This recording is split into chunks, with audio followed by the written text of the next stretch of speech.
एक ऐसी भूल भुलैया जहां हर रास्ता मौत की तरफ ले जाता है। आज की कहानी है फिल्म मियांडर की, एक ऐसी डरावनी यात्रा जहां हर सेकंड जिंदगी और मौत के बीच का फर्क है। कहानी की शुरुआत एक बेहद ही डरावने और भावुक सीन से होती है। हम देखते हैं कि एक लड़की सड़क के बिल्कुल बीचों बीच चुपचाप लेटी हुई है, जैसे वो अपनी जिंदगी खत्म करने का फैसला कर चुकी हो। कुछ ही पलों में दूर से एक गाड़ी आती दिखाई देती है। जैसे ही लड़की उस गाड़ी को अपनी तरफ तेजी से आते देखती है, उसे एहसास होता है कि ये मौत बहुत दर्दनाक होगी। डर के मारे वो अचानक अपना इरादा बदल लेती है और जल्दी से सड़क से उठकर किनारे चली जाती है। लेकिन हैरानी की बात यह होती है कि गाड़ी का ड्राइवर रुकता तक नहीं। वो लड़की को ऐसे अनदेखा कर देता है जैसे वहां कोई था ही नहीं। इस लड़की का नाम लीसा है। लीसा की जिंदगी इस वक्त पूरी तरह से टूट चुकी है। दरअसल आज का दिन उसकी जिंदगी का सबसे खास दिन होना चाहिए था। आज उसकी बेटी का जन्मदिन है, लेकिन अफसोस उसकी बेटी अब इस दुनिया में नहीं रही। कुछ दूर जाने के बाद वही गाड़ी अचानक रुकती है। ड्राइवर को शायद अपनी गलती का एहसास होता है। वो गाड़ी को रिवर्स करता है और वापस लीसा के पास आता है। गाड़ी में बैठा आदमी अपना नाम एडम बताता है। वो लीसा से पूछता है, क्या तुम ठीक हो? लीसा भारी दिल से जवाब देती है, हाँ, मैं ठीक हूं। एडम उसे बताता है कि ये इलाका बहुत सुनसान है और शहर यहां से काफी दूर है। अगर वो चाहे तो वो उसे शहर तक छोड़ सकता है। लीसा बिना ज्यादा सोचे समझे उसकी बात मान लेती है और उसकी गाड़ी में बैठ जाती है। सफर के दौरान एडम उससे पूछता है, तुम इस सुनसान जगह पर बिल्कुल अकेली क्या कर रही थी? तब लीसा टूटे हुए दिल से उसे अपनी कहानी सुनाती है। वो बताती है कि आज उसकी बेटी का जन्मदिन है और वो उसे बहुत याद कर रही है। लेकिन अब उसकी बेटी इस दुनिया में नहीं है और अब वो पूरी तरह से अकेली रह गई है। उसकी जिंदगी में अब ऐसा कोई नहीं जिसे वो अपना कह सके। ये सुनकर एडम थोड़ा अजीब सा सवाल करता है, तो क्या इसी वजह से तुम सड़क के बीचों बीच मरने के लिए लेटी हुई थी? लीसा उसकी तरफ देखकर कहती है, मैं मरना नहीं चाहती थी। मैं बस एक बार किसी भी तरह अपनी बेटी से मिलना चाहती हूँ। इसके बाद लीसा गाड़ी का रेडियो ऑन कर देती है। रेडियो पर एक न्यूज चल रही होती है। रिपोर्टर बता रहा होता है कि जंगल के पास के इलाकों में एक सीरियल किलर घूम रहा है। आज सुबह ही उसने 2 और लड़कियों की बेरहमी से हत्या कर दी है। पुलिस के पास उस कातिल की तस्वीर तो नहीं है, लेकिन उन्हें कुछ अहम जानकारियां मिली है। रिपोर्टर बताता है कि कातिल एक गोरे रंग का आदमी है, जिसके पास भूरे रंग की गाड़ी है और उसके दाहिने हाथ पर क्रॉस का निशान बना हुआ है। ये सब सुनते ही लीसा के चेहरे का रंग उड़ जाता है। उसके पैरों तले जमीन खिसक जाती है, क्योंकि रेडियो पर जो हुलिया बताया जा रहा था वो किसी और का नहीं बल्कि एडम का ही था। जैसे ही लीसा उसकी तरफ ध्यान से देखती है, उसे एडम के हाथ पर बना हुआ क्रॉस का निशान साफ दिखाई देता है। डर के मारे लीसा की सांसें तेज हो जाती है। वो समझ जाती है कि वो किसी गलत आदमी की गाड़ी में बैठ चुकी है। लेकिन इससे पहले कि लीसा खुद को बचाने के लिए कुछ कर पाती, अचानक एडम जोर से ब्रेक लगाता है। गाड़ी के तेज झटके से लीसा का सिर सीधे डैशबोर्ड से जा टकराता है और वो वहीं बेहोश हो जाती है।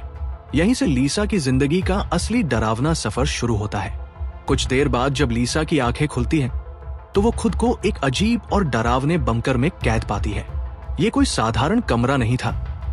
चारों तरफ मोटी, ठंडी और मजबूत लोहे की दीवारें थी, जिनसे निकलना नामुमकिन लग रहा था। जैसे ही लीसा को एहसास होता है कि वो इस बंद जगह में फंसी हुई है, उसकी सांसें तेज हो जाती है।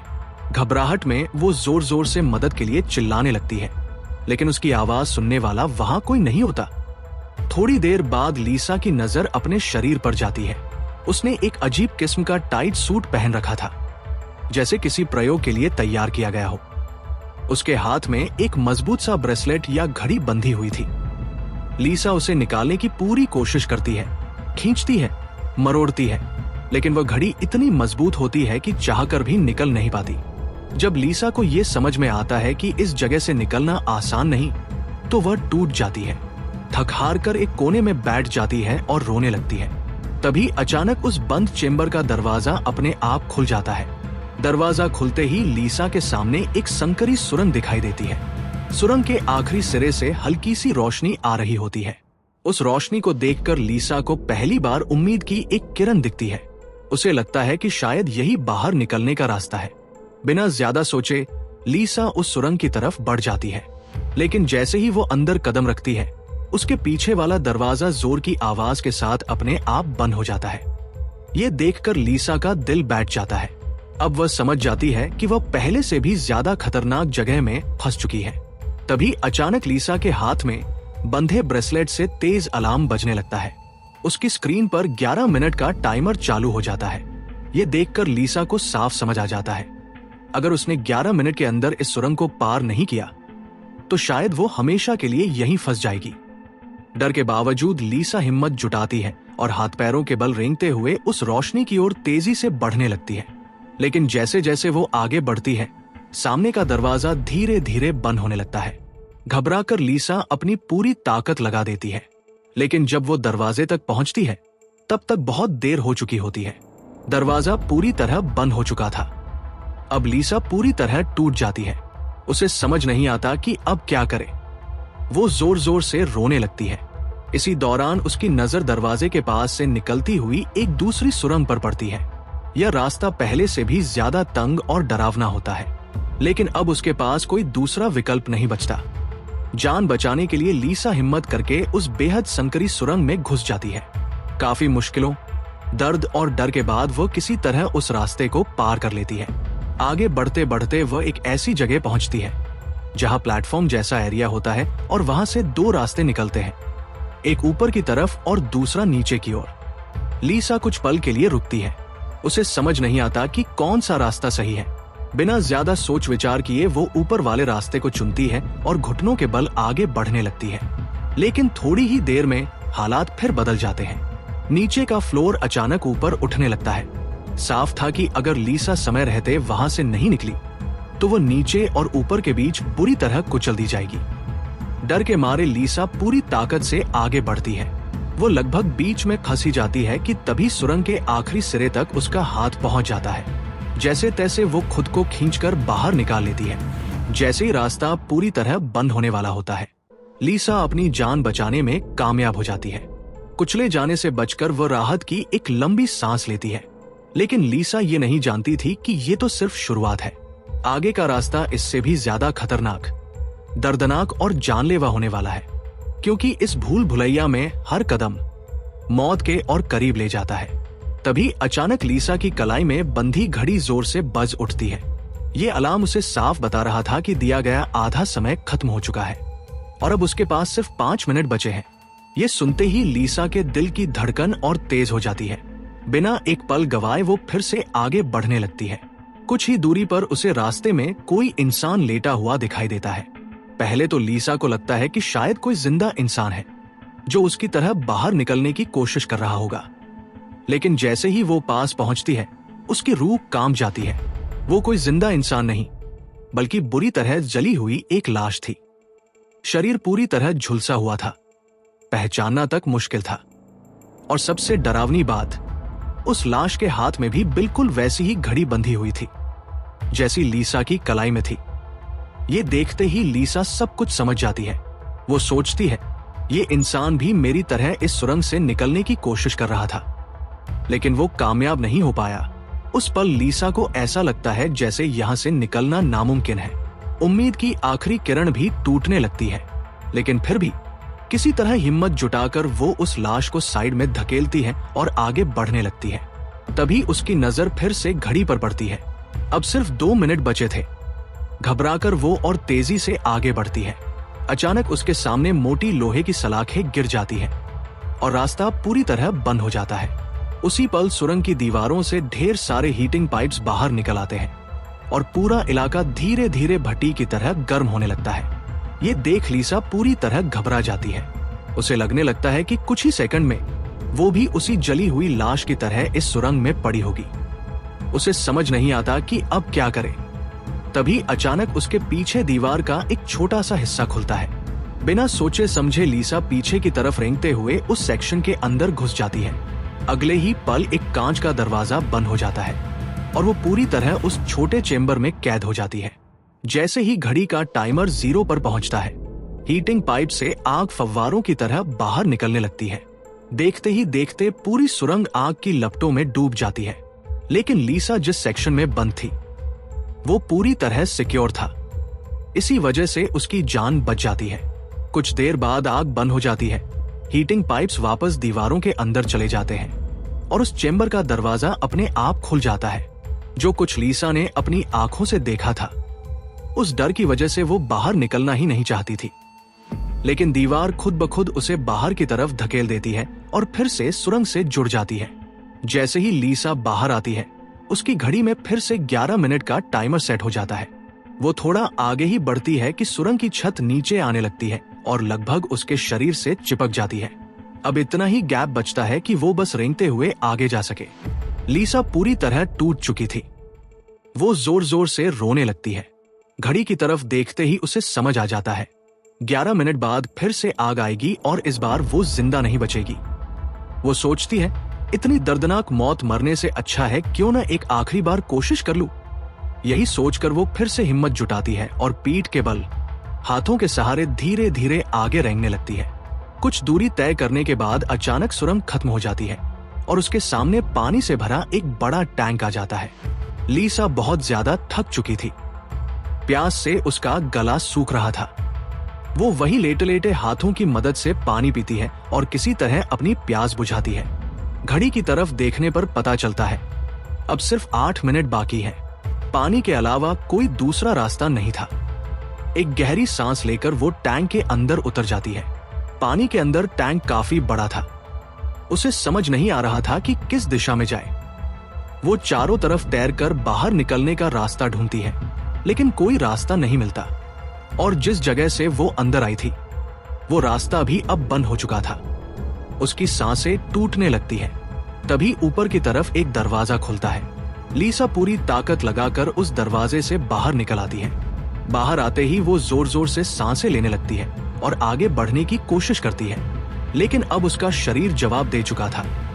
थकान इतनी ज्यादा थी कि कुछ ही देर में वो बीच रास्ते में ही बेहोश सी होकर सो जाती है। लेकिन तभी उसके कानों में किसी के चीखने की आवाज गूंजती है। कोई और भी वहां था जो मदद के लिए पुकार रहा था। उस आवाज को सुनते ही लीसा के अंदर फिर से जिंदा बचने की उम्मीद जाग उठती है और इसी उम्मीद के सहारे वो उठकर उस आवाज की दिशा में तेजी से बढ़ने लगती है। अचानक लीसा के ठीक नीचे की जमीन खिसकती है और एक दरवाजा खुल जाता है। उस दरवाजे के अंदर उबलता हुआ खतरनाक तेजाब भरा होता है। लीसा बस एक पल के लिए संतुलन खोती है, लेकिन किस्मत से वो उस तेजाब में गिरने से बाल बाल बच जाती है। वो तेजाब इतना ज्यादा खतरनाक था कि अगर कोई मजबूत लोहे की चीज भी उसमें गिर जाए तो कुछ ही सेकंड में पिघल कर खत्म हो जाए। अपनी जान का अंदाजा लगाने के लिए लीसा अपने कपड़ों का एक छोटा सा टुकड़ा फाड़ती है और उसे तेजाब में डालकर देखती है। कुछ ही सेकंड में वो कपड़ा जलकर काली राख में बदल जाता है। यह देखकर लीसा समझ जाती है कि यहाँ एक भी गलती उसकी जान ले सकती है। अब वह बेहद सावधानी से आगे बढ़ती है। अपने हाथों और पैरों को उस गड्ढे के किनारों पर टिकाकर वह उसे पार करने की कोशिश करती है, लेकिन तभी उसका घुटना गलती से तेजाब को छू जाता है। तेज जलन के कारण लीसा दर्द से जोर से चीख पड़ती है। अच्छी बात यह थी कि उसने जो खास सूट पहना हुआ था उसने तेजाब को सीधे शरीर तक पहुंचने से रोक लिया। फिर भी उसके घुटने पर एक गहरा जख्म बन चुका था। इसी बीच लीसा को महसूस होता है कि मदद के लिए जो आवाज वह काफी देर से सुन रही थी अब वो बहुत पास से आ रही है। अपने दर्द को नजरअंदाज करते हुए वो फिर से उस आवाज का पीछा करने लगती है। कुछ आगे जाने पर वह एक लोहे की ग्रिड के सामने पहुंचती है। थोड़ी दूरी पर उसे एक और ग्रिड दिखाई देती है जिसके पीछे एक आदमी होता है। हैरानी की बात यह थी कि उस आदमी ने भी बिल्कुल लीसा की तरह वही सूट पहना हुआ था और उसके हाथ में भी वही अजीब घड़ी बंधी थी। लीसा उससे कहती है, मेरी बात सुनो, हम दोनों यहाँ फंसे हुए हैं। अगर हम मिलकर काम करें तो शायद यहाँ से निकल सकते हैं। लेकिन वो आदमी काफी लंबे समय से इस सुरंग में फंसा हुआ था। अकेलेपन और डर ने उसकी मानसिक हालत खराब कर दी थी। कभी वो लीसा को गालियां देने लगता तो कभी अचानक माफी मांगने लगता। वो डरते डरते कहता है, ये लोग वापस आने वाले हैं और आते ही हम दोनों को मार देंगे। इतना कहकर वो आदमी पागलों की तरह जोर जोर से हंसने लगता है। तभी लीसा की नजर अपनी घड़ी पर जाती है। उसकी घड़ी में 60 सेकंड की उल्टी गिनती शुरू हो चुकी होती है।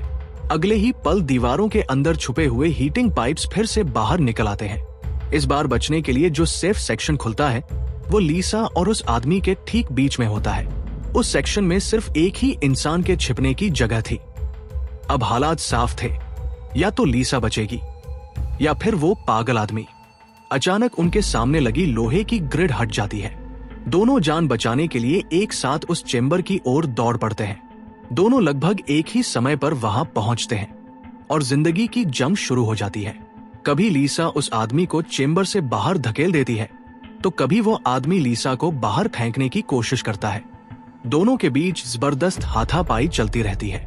आखिरकार जैसे ही टाइमर खत्म होने वाला होता है, लीसा पूरी ताकत लगाकर उस आदमी को जोर की लात मारती है और उसे चेंबर से बाहर धकेल देती है।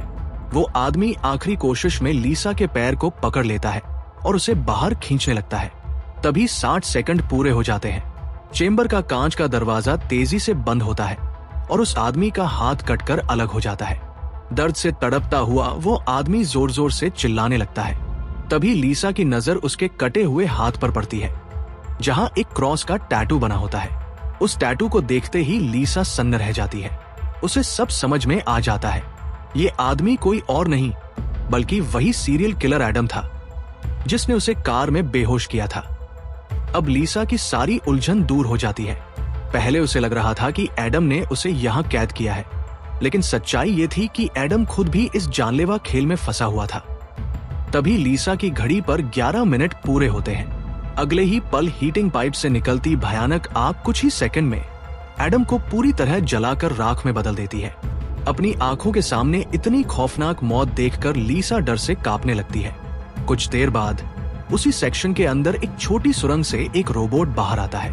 उसकी शक्ल बेहद डरावनी होती है, लेकिन वो लीसा को कोई नुकसान नहीं पहुंचाता, बल्कि वो उसके जले हुए घुटने का इलाज कर देता है। लीसा हिम्मत करके उससे पूछती है, तुम कौन हो और मुझे यहाँ क्यों लाया गया है? इसके जवाब में उस रोबोट के मुंह से एक अजीब सा टूल बाहर निकलता है जो लीसा के सूट से कनेक्ट हो जाता है।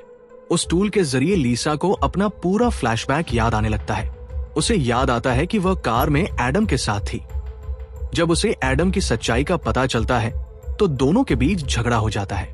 उसी दौरान एडम लीसा पर चाकू से सीने पर वार करता है और उसे चलती कार से बाहर फेंक देता है। उसी पल लीसा को आसमान से अपनी तरफ आती हुई एक तेज सफेद रोशनी दिखाई देती है और फिर वो वापस वर्तमान में आ जाती है। अब लीसा समझ जाती है कि उन एलियंस या अनजान ताकतों ने उसे एडम से बचाया था और उसे यहाँ लाया था। लेकिन वो उसे यहाँ क्यों लाए, ये बताए बिना ही रोबोट वहां से चला जाता है।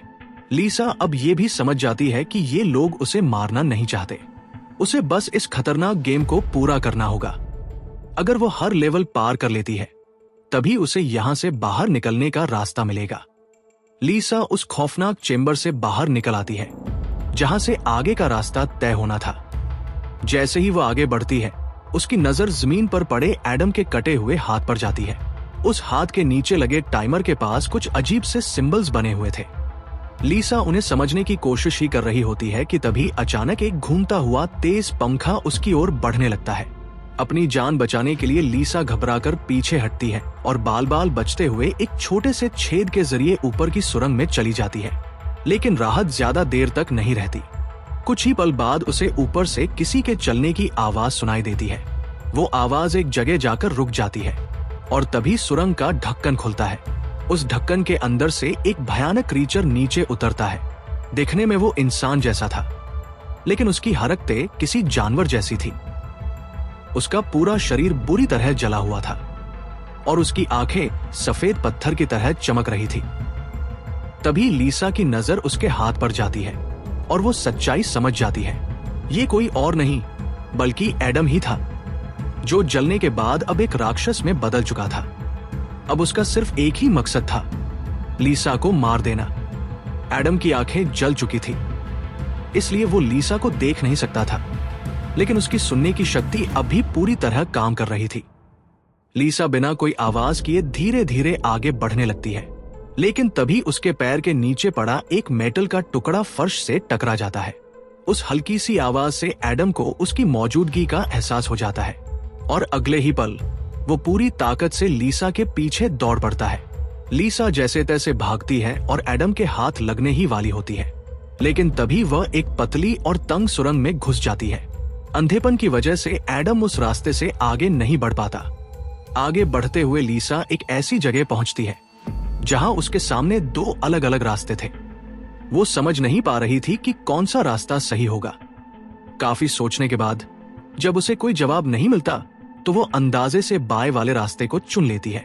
उस सुरंग के बाहर एक कमरा था जिसकी चारों तरफ कांच की दीवारें लगी हुई थी। उन दीवारों पर लीसा को अपने पूरे जीवन की यादें दिखाई देने लगती है, अपने जन्म से लेकर अपनी बेटी को जन्म देने तक की हर एक झलक। लेकिन सबसे दर्दनाक याद वो थी जहां उसे एहसास होता है कि उसकी अपनी लापरवाही की वजह से ही उसकी बेटी की मौत हुई थी। ये देखकर लीसा पूरी तरह टूट जाती है और अपनी बेटी को याद करके जोर जोर से रोने लगती है। तभी उसकी नजर ऊपर जाती है और वो देखती है कि एडम फिर से उसके पीछे आ रहा है।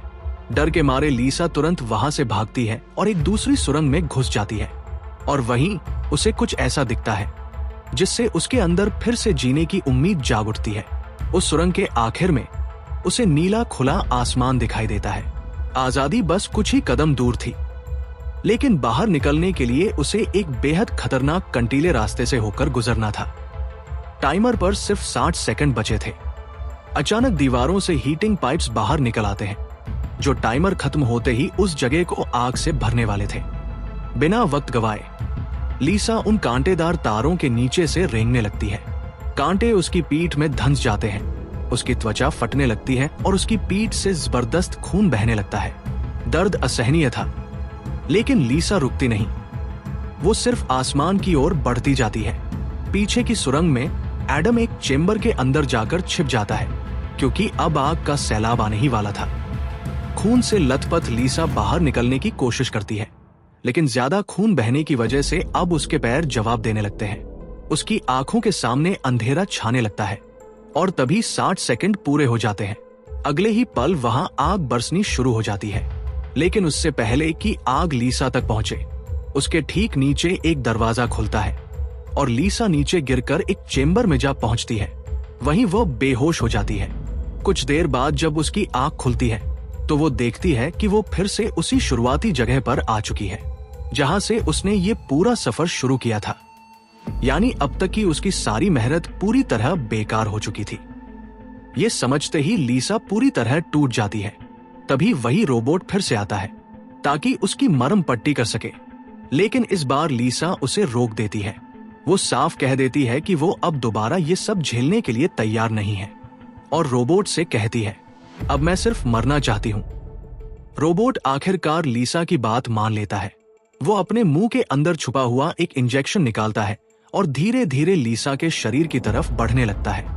लेकिन ठीक उसी पल लीसा को एडम के हाथ पर बने अजीब निशान याद आ जाते हैं। उसी पल उसे एहसास हो जाता है कि ये निशान सिर्फ डिजाइन नहीं है, बल्कि यहाँ से बाहर निकलने का रास्ता बताने वाले संकेत है। ये समझते ही लीसा अपने खून से दीवार पर वही निशान बनाना शुरू कर देती है। जब वह उन्हें ध्यान से देखती है तो उसे साफ समझ आ जाता है कि ये असल में एरो है जो उसे सही दिशा दिखा रहे हैं। पहला एरो बाईं तरफ मुड़ा हुआ था, जिसका मतलब था कि आगे आने वाली पहली 2 सुरंगों में से उसे लेफ्ट वाली सुरंग चुननी होगी। दूसरा एरो दाईं तरफ मुड़ा हुआ था, यानी पहली सुरंग पार करने के बाद जब फिर से 172 सुरंगें आएंगी तब उसे राइट साइड वाली सुरंग में जाना होगा। तभी लीसा को एक और बात सूझती है। उसे लगता है कि शायद उसकी कलाई पर पहनी हुई घड़ी के नीचे भी ऐसे ही निशान बने हों। ये सोचते ही वो रोबोट से अपने जख्म ठीक करने को कहती है। रोबोट उसके जख्मों की मरहम पट्टी कर देता है। अब लीसा के अंदर एक नई उम्मीद जाग चुकी थी। वो फिर से उन खौफनाक अंधेरी सुरंगों के जाल में उतर पड़ती है, क्योंकि लीसा पहले भी इन सुरंगों से गुजर चुकी थी। इसलिए अब वो ज्यादा संभल कर और समझदारी से आगे बढ़ती है। चलते चलते वो उस जगह पहुंच जाती है जहां तेजाब से भरा एक खतरनाक गड्ढा था। वहीं वो अपनी घड़ी को तेजाब में डालकर जला देती है और उसे अपनी कलाई से अलग कर लेती है। जब वो अपनी कलाई को देखती है तो हैरान रह जाती है। उसकी कलाई पर भी बिल्कुल वैसे ही सिंबल्स बने हुए थे जैसे एडम के हाथ पर थे, बस उनमें थोड़ी सी बदलावट थी। जली हुई घड़ी को हाथ में पकड़े हुए लीसा आगे बढ़ती है और उस जगह पहुंच जाती है जहां उसने पहली बार 2 सुरंगों में से लिफ्ट वाली सुरंग चुनी थी। लेकिन इस बार निशान साफ बता रहे थे कि सही रास्ता राइट वाली सुरंग है। बिना समय गवाए लीसा राइट वाली सुरंग में घुस जाती है। आगे जाकर उसे फिर से 2 सुरंगें मिलती हैं, जहां इस बार सही रास्ता लिफ्ट वाला टनल होता है। इसी तरह लीसा अपने हाथ पर बने निशानों की मदद से हर बार सही रास्ता चुनती हुई आगे बढ़ती रहती है। लेकिन तभी एक बार फिर से एडम उसके सामने आ जाता है। इस बार लीसा घबराने के बजाय चालाकी से काम लेती है। वह एडम को गुमराह करने के लिए अपनी घड़ी एक सुरंग के अंदर फेंक देती है और खुद दूसरी सुरंग में छिप जाती है। घड़ी की आवाज का पीछा करते हुए एडम उसी सुरंग में चला जाता है। एडम के जाते ही लीसा अपनी कलाई पर बने निशान देखती है और सच्चाई जानकर उसके पैरों तले जमीन खिसक जाती है। जिस सुरंग में उसने एडम को भेजा था वही असली और सही रास्ता था। लीसा बहुत ज्यादा परेशान हो जाती है। अब उसके पास कोई और रास्ता नहीं बचा था। मजबूरी में वह भी उसी सुरंग में घुस जाती है जहां एडम गया था। यह सुरंग बाकी सुरंगों से बिल्कुल अलग थी। ऐसा लग रहा था जैसे वह किसी बहुत बड़े जानवर के पेट के अंदर चल रही हो। थोड़ा आगे बढ़ने पर उसे अपनी घड़ी दिखाई देती है, लेकिन वहां एडम भी मौजूद होता है। चूंकि एडम अब देख नहीं सकता था, इसलिए लीसा चुपचाप अपनी घड़ी उठा लेती है। लेकिन तभी घड़ी में 60 सेकंड बचे होने का अलार्म बजने लगता है।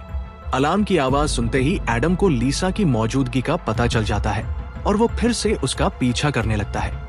लीसा उसी रास्ते से वापस भागने लगती है जिस रास्ते से वह आई थी। घड़ी में 60 सेकंड की काउंटडाउन शुरू हो चुकी थी और सुरंग के अंदर से आग बरसाने वाले हीटिंग पाइप्स बाहर निकलने लगते हैं। उसी समय एक बचाव चेंबर भी खुल जाता है। लीसा फुर्ती से उस चेंबर में घुसकर खुद को बंद कर लेती है। एडम भी वहां तक पहुंच जाता है, लेकिन तब तक बहुत देर हो चुकी थी। चेंबर के शीशे वाले दरवाजे बंद हो चुके थे।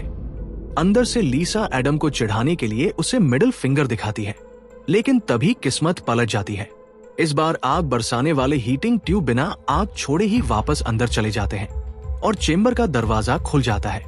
अगले ही पल एडम लीसा पर टूट पड़ता है। अब लीसा के पास लड़ने के अलावा कोई और रास्ता नहीं बचता। वह पूरी ताकत से एडम से भिड़ जाती है और उसके सिर को अपने पैरों से दबाने लगती है। तभी पीछे से चेंबर की दीवार भी लीसा को आगे की तरफ धकेलने लगती है।